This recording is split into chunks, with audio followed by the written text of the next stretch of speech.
I fear not the dark itself, but what may lurk within it. Welcome to Lurk, bringing you creepy, strange, and bone-chilling stories, with your host, Jamie Jackson.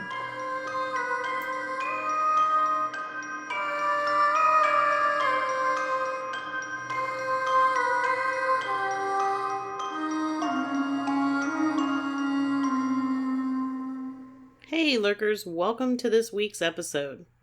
This week we are hitting the trail once again. If you're new or you haven't caught up with episodes yet, we feature stories about ghosts, monsters, aliens, and anything creepy from along the Appalachian National Scenic Trail, or the Appalachian National Scenic Trail. We've already done 2 episodes featuring stories from the haunted trail. Episode 57, we started in Georgia, and in episode 58, we continued north into North Carolina. So give those a listen if you haven't already. As I've explained before, the Appalachian National Scenic Trail, or Appalachian Trail, or simply just the AT, is 2,194.3 miles in length and goes through 14 different states: Georgia, North Carolina, Tennessee, Virginia, West Virginia, Maryland, Pennsylvania, New Jersey, New York, Connecticut, Massachusetts, Vermont, New Hampshire, and Maine. Is there anybody out there who had to sing that song in chorus in elementary school? You know, the nifty 50 United States, the 13 original colonies. I'm not going to sing it. But you had to sing the name: Alabama, Alaska, Arizona, Arkansas, California, Colorado, Connecticut. Anyway, sorry. I really shouldn't sing. Anyway, back to the trail.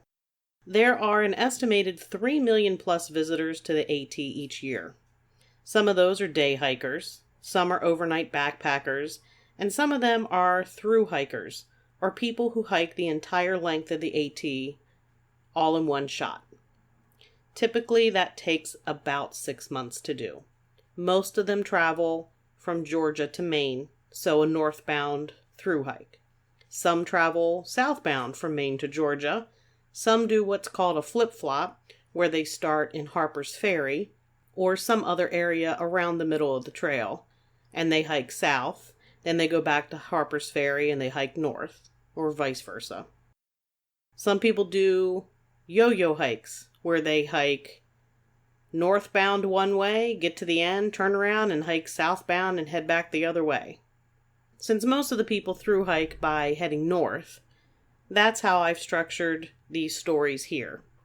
We're going to be heading northbound on the Appalachian Trail. So we've covered Georgia first, then we headed north into North Carolina, and now we're going to be continuing into North Carolina and Tennessee. The trail gets to a point here where it meanders back and forth, crossing into North Carolina, then moving back over to Tennessee, back and forth, until eventually it ends up in Tennessee, and then on into Virginia. Our first story is about a thing called the White Screamer, a creature that roams the woods of North Carolina and Tennessee. Sometimes it's called the White Thing, or Thang, I don't know, whichever.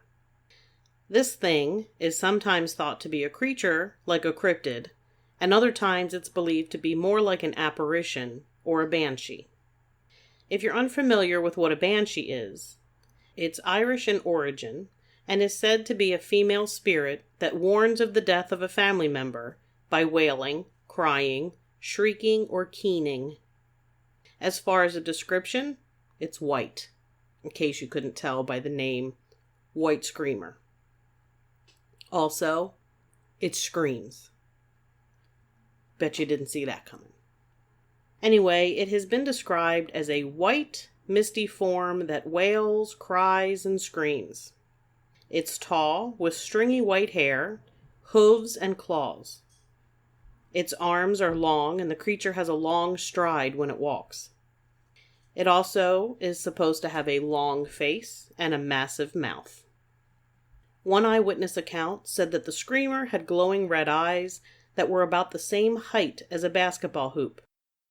There are also reports that the area where the screamer appears has the grass burned away. The one thing that all accounts share in common is that the white thing screams. Sometimes it's a wail, sometimes it's more like a screaming woman in distress, but there's always a scream. And if you're not certain, you're not familiar with basketball, and don't apologize if you're not. I'm not a fan. My daughter did play. I've watched her play. I'm a fan of her. Fan of kids' teams playing. Middle school, high school. I can watch college basketball, but I don't even attempt professional basketball. It's just not my thing. Anyway, a basketball hoop regulation height is 10 feet. So when they say that the eyes were about the height of a basketball hoop, I'm going to assume that they mean typical regulation height basketball hoop of 10 feet. That's pretty tall. So as I said, the one thing that all the accounts have in common is that it screams.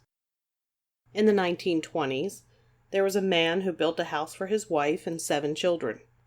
Once they moved in, they were plagued every night by something screaming and wailing. The man, growing tired of the nightly crying, grabbed his gun and went out to hunt the creature making the noise and planned on killing it. Once he climbed the hill near his home, he heard the screams of his wife and kids down at the cabin. He raced back to his home to see what was happening, and he found his family dead. Their bodies had been literally ripped apart by some kind of monster. There are a few theories about what the screamer might be. Some say it's a banshee, wailing about impending death. Others say it's an apparition wandering the woods, and still others think that it's some type of escaped exotic creature. Back in the late 1850s, there was a traveling circus passing through Tennessee on its way to its next destination. At some point in North Carolina or Tennessee, the train derailed and several of the circus animals escaped. The circus employees were able to track down and capture all the escapees except 2. The wild men of Borneo. Not long after the train derailment and escape, people and livestock began to disappear in the area. I'm assuming that if these escapees from the circus train are called the wild men of Borneo, I'm going to assume that they are people, actual men. I don't know, maybe there's some type of primate. I'm not really sure, but it seems like a little bit of a stretch that there is a clan of Borneo wild men roaming the woods, screaming. I don't know. It's hard to say exactly what the white screamer could be, but whatever it is, it's terrifying. If you hear the wails or screaming while you're asleep in your tent or hammock, you might want to watch your back. Next, we're going to be heading to Bryson City, North Carolina. Bryson City is a small town nestled in the mountains of North Carolina next to the Great Smoky Mountain National Park. Native Americans have lived and hunted in the area for thousands of years. One of the Cherokee's oldest settlements was located in the area of Bryson City, before being burned to the ground by American soldiers in 1776. The town of Bryson City began as the Swain County seat in the 1870s, before officially being named Bryson City in 1889. With such a long history, it's no wonder that Bryson City has its fair share of haunts. One of the haunted locations in Bryson City is the Calhoun House. The Calhoun House was built in the early 1900s and was operated as a boarding house. Some even say that the boarders had a hand in the construction. The house operated under a couple of different owners until eventually being purchased by Granville Calhoun. Calhoun turned the house into a hotel, and it was operated by the Calhoun family until 1967. Mr. Calhoun himself lived to the ripe old age of 104. During the time that the Fontana Dam was being built, and you'll remember the Fontana Dam was featured in episode 58, I think it was, of the Haunted Trail when we started the North Carolina series. Anyway, during the time that the dam was being built, planning meetings were held at the hotel, and during the construction, many found lodging at the hotel. It's said that in the 1930s, 40s, and 50s, the Calhoun Hotel was the only place whites, blacks, and Cherokees worked together peacefully and profitably without prejudice. During the time that Granville Calhoun operated the hotel himself, he would send his young son Seymour to let the guests know when dinner was ready. Young Seymour would open the doors of the guest rooms to announce that dinner was about to be served. As with many old historic homes that have been witness to a lot of life being lived, the Calhoun house seems to have absorbed the energy of little Seymour Calhoun. Today, right around dinner time, doors sometimes burst open, as though the spirit of little Seymour is still performing his evening chore of summoning guests to dinner. The other haunted location in Bryson City is the Fremont Inn. Fremont Inn was constructed in 1923 by timber baron Amos Fry and his wife Lillian. Together they ran the inn until Amos died in 1935. Lillian continued to run the inn with help from her daughter and son-in-law. When Lillian passed away in 1957, the inn sat empty for many years. During that time, the area children would sneak inside to run up and down the upstairs hallway, as the hall was reputed to be haunted. The inn went through 2 more owners, the last of which still runs the Fremont Inn today. There have been a few mentions of ghostly activity.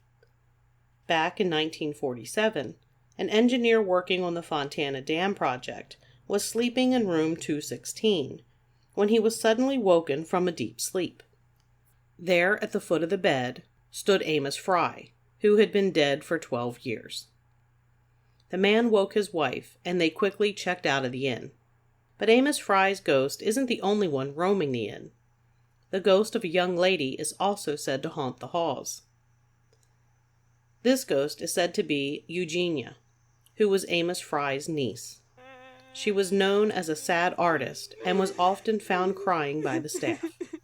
Today, her personal books fall to the floor and her bedroom door slams. Moving northward, when you hike the Appalachian Trail, you'll become familiar with the shelters that are located throughout. These shelters are rustic, typically only have a roof and 3 sides, with one side open to the weather. They offer a place for overnight backpackers to sleep. Along the trail, there is a shelter called Molly's Ridge Shelter, located on the Tennessee side of the line. Molly's Ridge Shelter lies in an open grassy area with a few sparse trees around it. It's about 10 miles north of Fontana Dam and at about 4,800 feet of elevation. You can see the lights of Gatlinburg in the distance. It's said that the ridge and shelter were named after a Cherokee girl named Molly. I'm not really sure how Molly is a Cherokee name, but that's the story, so we're going to go with it.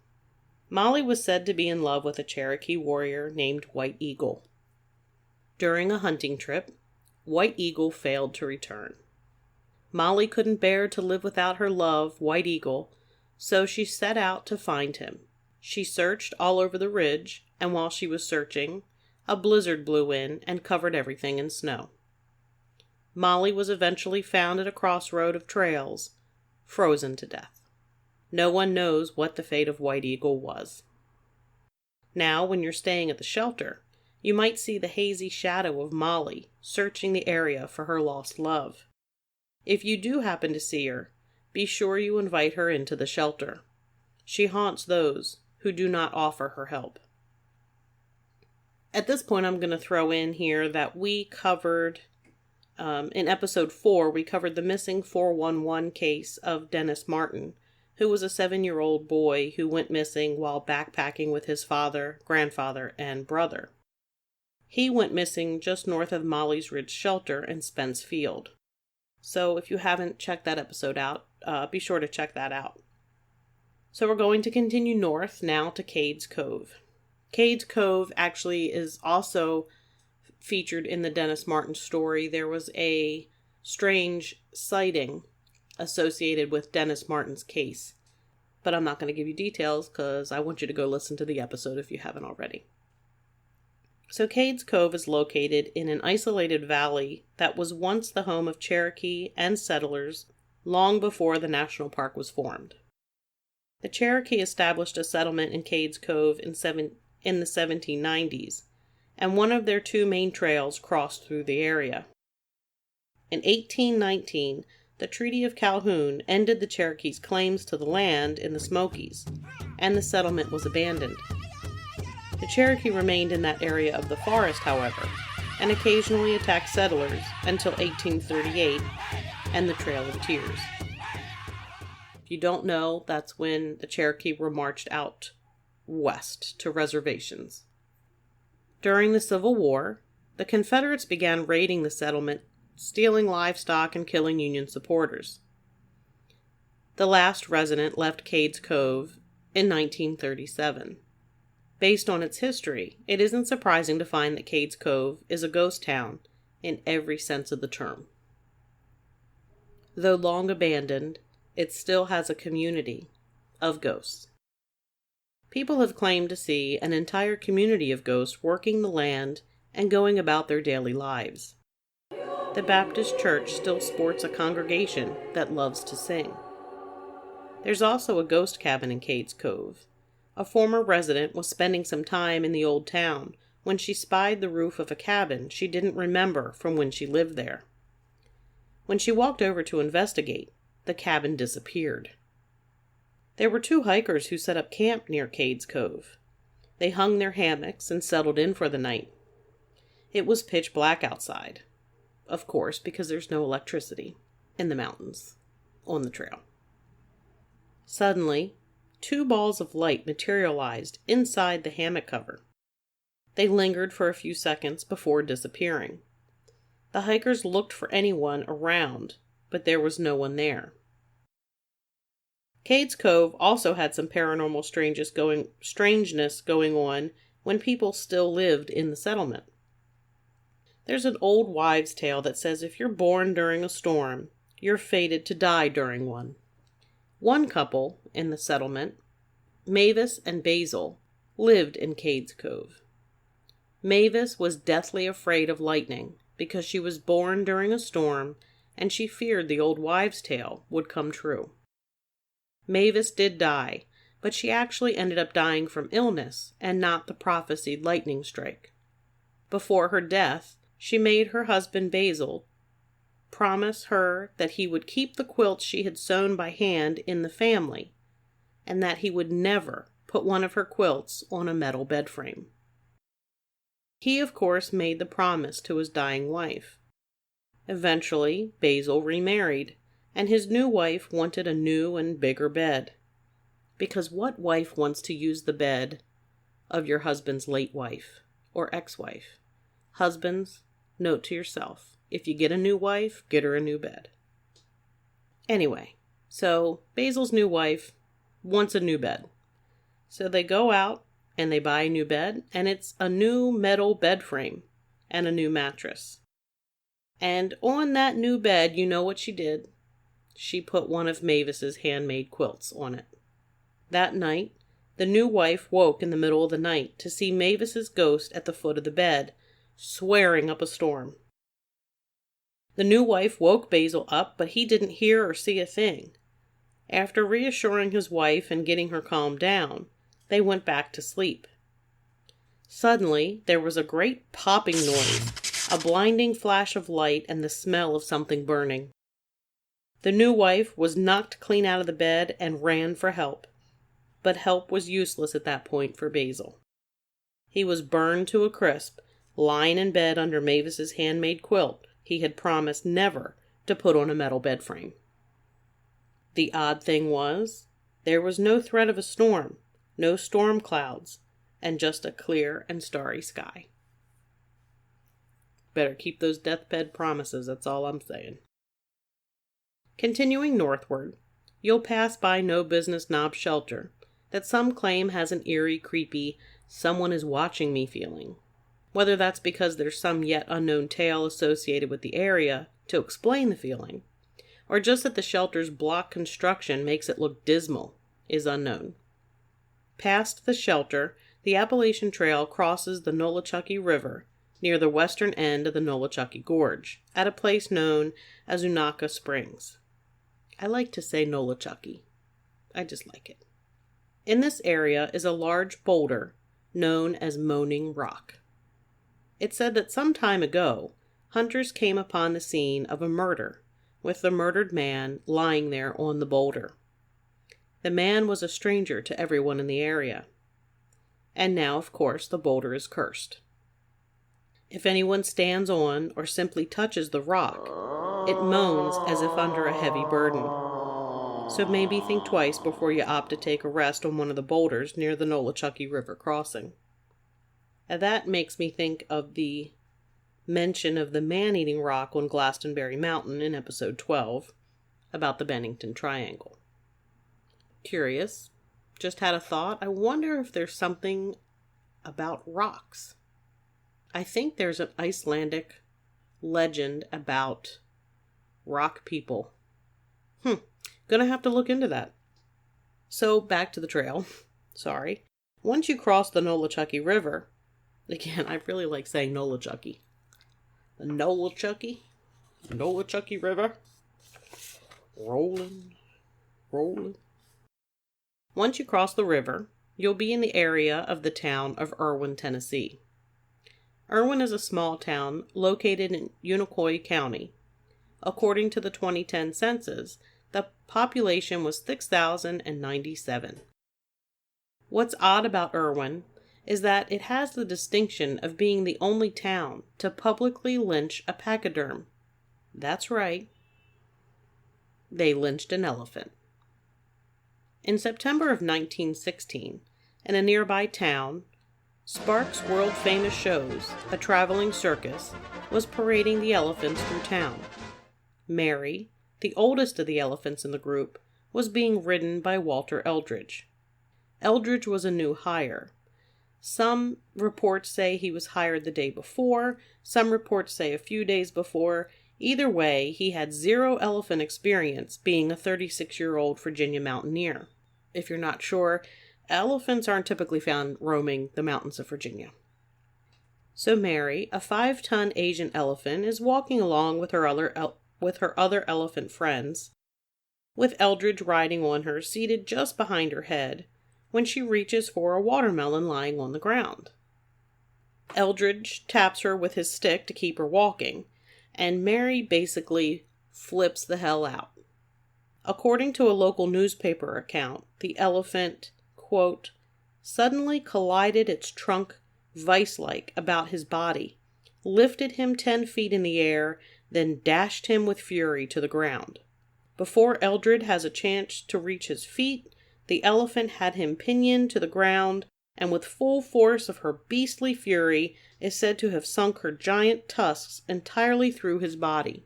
The animal then trampled the dying form of Eldridge as if seeking a murderous triumph, then with a swing of her massive foot, hurled his body into the crowd. There are some issues with this account, or at least one glaring issue. Female Asian elephants do not have tusks, so the whole impaling part is really not accurate, and probably is a little bit of exaggeration on the part of the media in order to embellish and make the story more sensational.